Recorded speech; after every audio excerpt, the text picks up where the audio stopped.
Walking along Via Crociferi allows you to be immersed in the 18th century Catania, or in the first decades of the following century. You find yourself within an extraordinary homogeneous urban landscape in Baroque forms architecturally speaking. Via Crociferi is a 400 meters long straight road which is overlooked by 4 monastic complexes with their magnificent churches and palaces. Via Crociferi begins by passing under the Arch of the Benedictines, built by Alonso di Benedetto in 1704 at the behest of the nuns who were supported by the Bishop Andrea Riggio, born in 1693, died in 1717, against the opinion of the city senate. Connects the Badia Grande, which you see on the left immediately after the arch, and the Badia Piccola, located on the right. The monastery occupied that area before the earthquake of 1693, and with the reconstruction, the space of the road requested was incorporated. The ridge of the arch is decorated on both sides by valuable high reliefs. To justify such a large number of magnificent religious buildings, it was hypothesized that underneath them were the temples of Castor and Pollux, of Aesculapius and of Hercules from the Greek area, but more probably from Roman times. It was perhaps already then a Via Sacra, but we are not completely certain. More certain is the later name of Via Nova, which we find in documents after the earthquake. After passing under the Arch of delle Benedettine, we find on the left the Badia Grande, with its elaborate facade in white stone of Syracuse. Next comes the Church of San Benedetto, rebuilt on the previous one that was completed in 1678, 15 years before the devastating earthquake. Its reconstruction lasted almost the entire 18th century, gradually engaging various architects of the Battaglia family, from the grandfather Paolo to his nephew Francesco, the most known of all.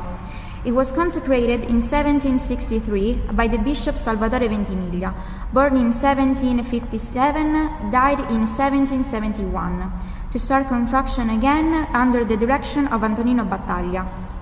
Opposite the church, overlooking a small square created with the widening of the road, appears the Badia Piccola, attributed to Giovan Battista Vaccarini, one of the most important protagonists of the reconstruction of Catania. Of more modest architecture, it is characterized at the highest level by a sequence of the typical grilles that protected the cloistered nuns.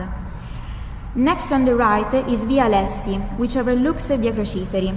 It has 5 flights of stairs, and for this reason it is better known as the Alessi Stairways. After the staircase, on the right there is Palazzo Zappalà Tornabene, a sober but elegant building with only 2 elevations, a 19th century work by the engineer Mario Di Stefano.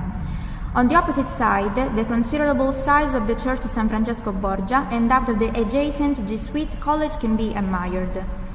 The church, based on a project by the Jesuit architect Angelo Italia, who was in Catania in 1695-96, was carried out under the direction of Alonso di Benedetto and consecrated in 1736. The layout of the prospect on Via Crociferi was also work of the Jesuit architect Angelo Italia. It has a typically Baroque facade with 2 orders of coupled columns in marble and with numerous statues of characters from the Society of Jesus.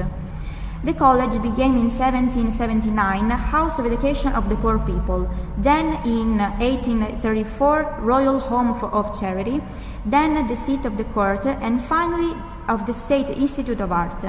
Today, owned by the Sicilian region, it is undergoing restoration.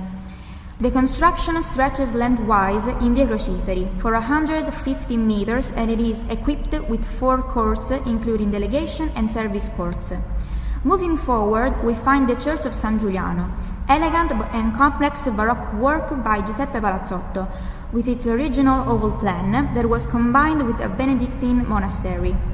Adjacent to the church, there is a cloister surrounded by arcades on 2 sides because the south side was closed to create rooms.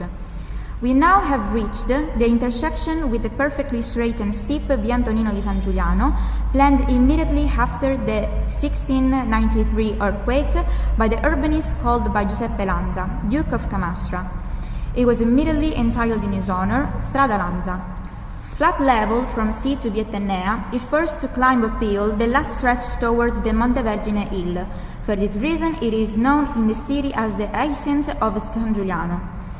After crossing the intersection, you pass in front of the majestic former convent of the Crociferi Fathers, a religious order founded by San Camillo dell'Ellis.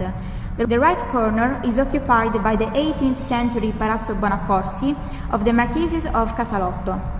Palazzo Boscarino is next to the right, after a house. It has a simple but elegant ochre-colored facade, separated only by a narrow cross street called the Salita San Camillo, which leads steeply down to Via Manzoni, where we find Palazzo Villaroel. Next, on the opposite side, at the end of the long convent, we admire the Church of San Camillo su dei Crociferi. It was once an integrated part of the convent, but today granted in the use of Knights of Mercy. It is precisely to the religious order of the Camillians, or Crociferi Fathers, that we owe the name of the road, which, in its correct form, will be Via dei Crociferi. After passing Via Sant'Elena, the gaze is already captured by Villa Cerami, which appears in the background, ending Via Crociferi with its rejointed Baroque portal. Villa Cerami is one of the most prestigious historic buildings in Catania.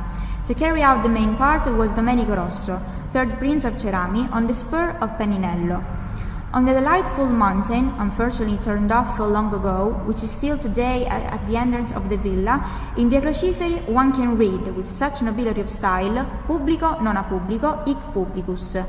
It had in fact been built for the benefit of the public, without spending public money. Above the writing appears the coat of arms of Red of Cerami. At the end, a date, 1723.